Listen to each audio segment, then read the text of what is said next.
warahmatullahi wabarakatuh. Yang kami hormati teman-teman pemateri, bapak-bapak dan ibu-ibu, peserta seminar internasional pada siang hari ini. Di dalam PowerPoint saya, budaya lokal dalam tradisi lisan Nusantara. Pertama, nilai-nilai Islam dan budaya lokal, kalau kita melihat itu kita bisa melihatnya dalam berbagai memori kolektif masyarakat, dalam berbagai kebudayaan yang ada di Nusantara. Kita menemukan ada nilai Islam yang masuk di dalam berbagai tradisi lisan dan kebudayaan. Di satu sisi, tradisi lisan itu merupakan salah satu rumah-rumah kecil atau pintu gerbang ketika kita memasuki kebudayaan Indonesia itu. Ada banyak nilai yang tentunya bersumber dari tradisi lisan, dan setelah Islam masuk, Islam bukan bertentangan dengan kebudayaan lokal, tetapi justru memanfaatkan nilai-nilai kebudayaan lokal atau media kebudayaan lokal untuk melakukan, bahkan ke dalam konteks yang lain, akulturasi budaya, di mana nilai budaya lokal masih tetap berdiri, tumbuh, tetapi nilai Islam masuk ke dalam. Ini yang di dalam makalah saya itu. Oleh karena itu, Bapak dan Ibu, kalau kita melakukan sebuah penelitian atau membaca berbagai hasil penelitian yang ada, banyak cerita-cerita yang ada di Nusantara itu sudah memuat nilai-nilai Islam, tetapi masih tumbuh dan berkembang nilai-nilai budaya lokalnya. Itu salah satu kejelian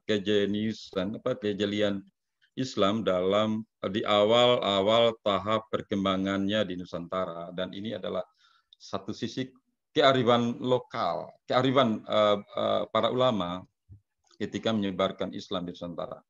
Bahkan di berbagai dunia, belahan dunia termasuk di Cina misalnya, Islam masuk ke sana dengan mencoba melihat bahwa nilai-nilai Islam itu tidak terlalu jauh berbeda dengan nilai-nilai Konghucu, sehingga diterima di Cina.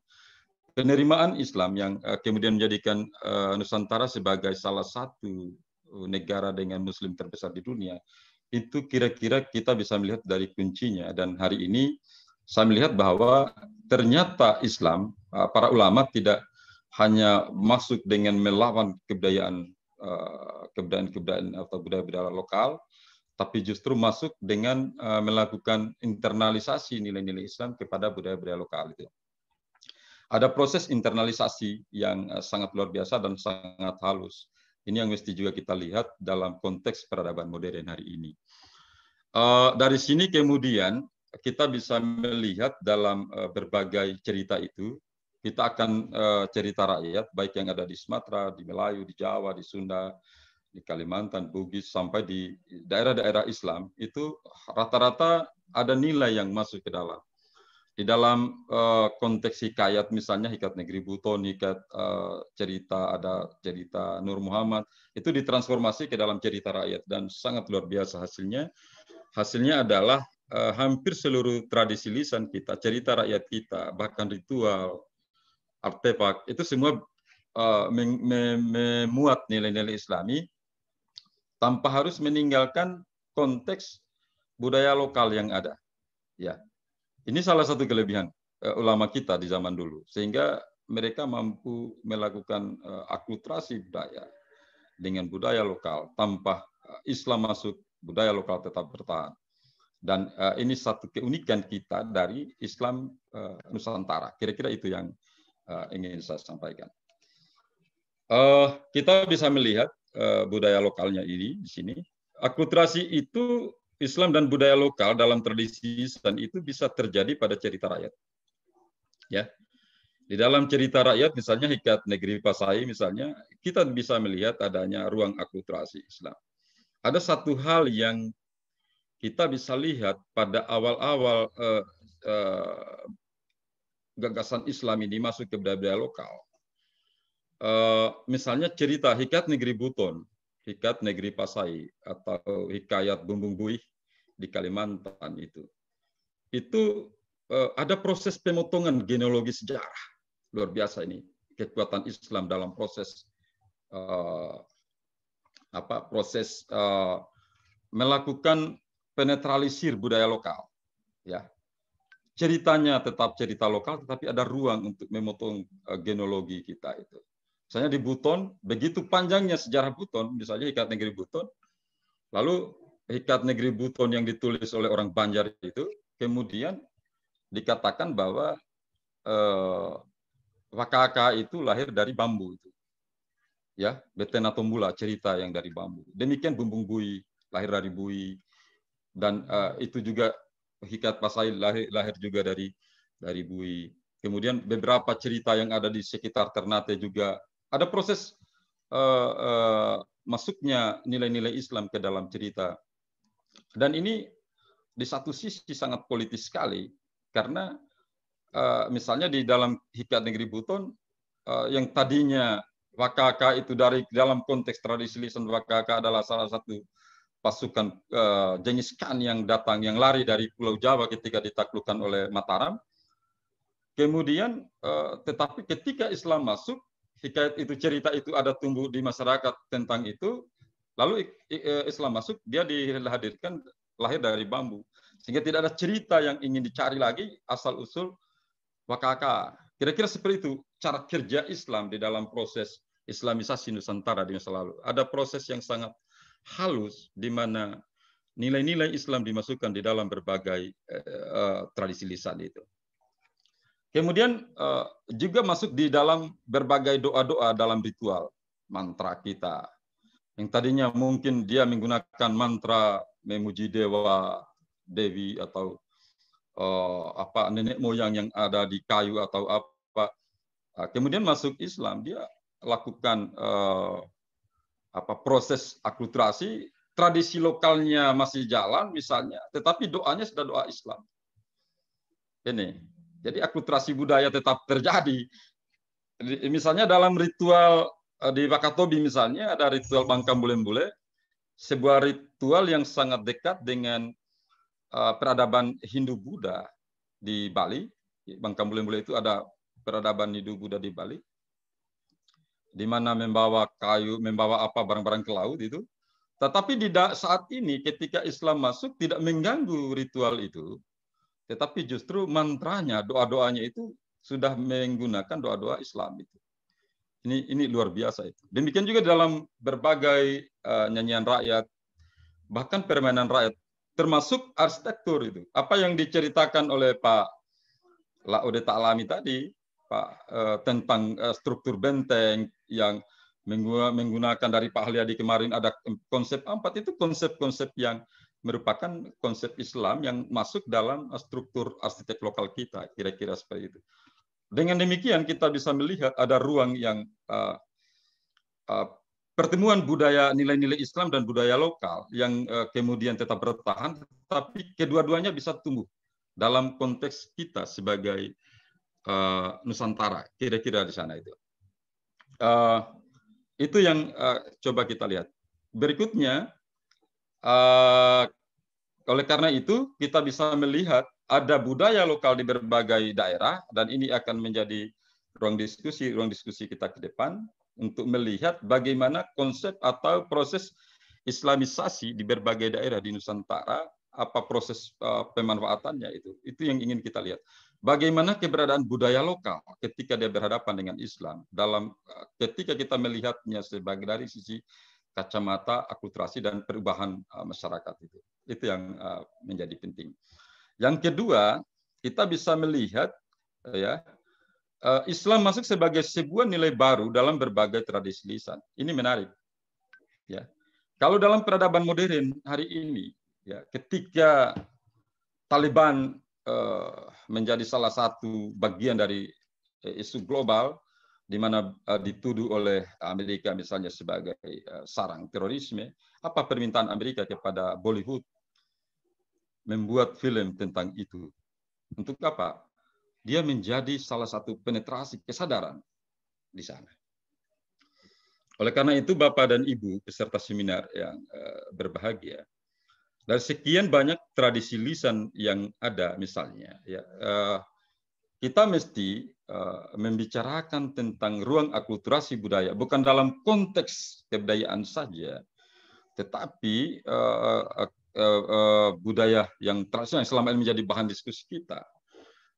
Tetapi pada siang hari ini saya ingin mengajak kita semua bahwa ruang-ruang akulturasi budaya yang ada dalam Islam dan budaya lokal yang ada dalam tradisi lisan ini harus menjadi salah satu ruang inspirasi untuk membangun inovasi dan ekonomi kreatif berbasis nilai-nilai budaya. Bapak dan Ibu yang kami hormati, kami melihat bahwa di India, ya, di Bollywood itu ada sekitar 400 film yang dapat diciptakan dan melewati Hollywood yang hanya sekitar 200 film per tahun. Itu disebabkan karena India sudah mampu menggarap berbagai nilai dan akulturasi budaya, nilai-nilai yang ada di sana dan akulturasi budaya lokal mereka itu ke dalam bentuk ekonomi kreatif, bentuk inovasi perfilman. Ya, demikian juga dengan Korea Selatan. Misalnya Korea Selatan, kita di Indonesia banyak cerita tentang Ban Diu yang juga mensyaratkan memuat tentang nilai-nilai Islam. Misalnya di Ban Diu Wakatobi, penghargaan terhadap ibu, penghargaan terhadap kepatuhan ibu pada suami, istri pada suami, itu ada di dalam cerita rakyat Ban Diu. Di Korea Selatan, cerita Ban Diu itu kemudian ikan duyung itu kemudian dibuatkan dalam film The Legend of the Blue Sea.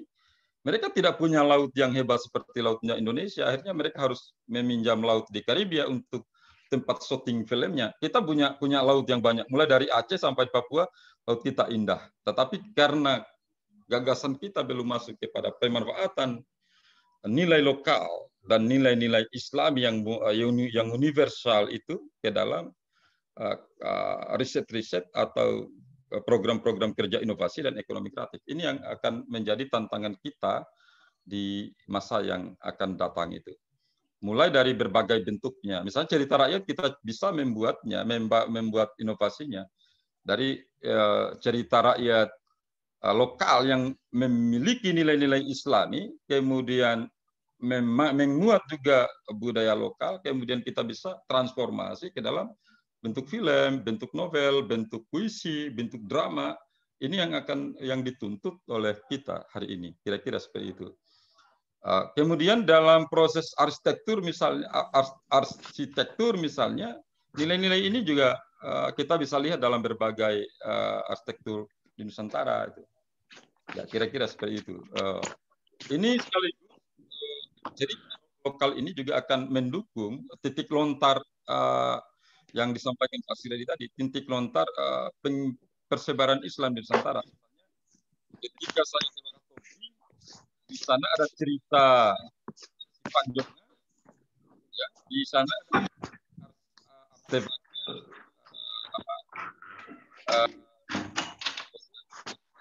ya Inces Sleman dari Sumatera Barat dan Aceh, Pak Muhammad.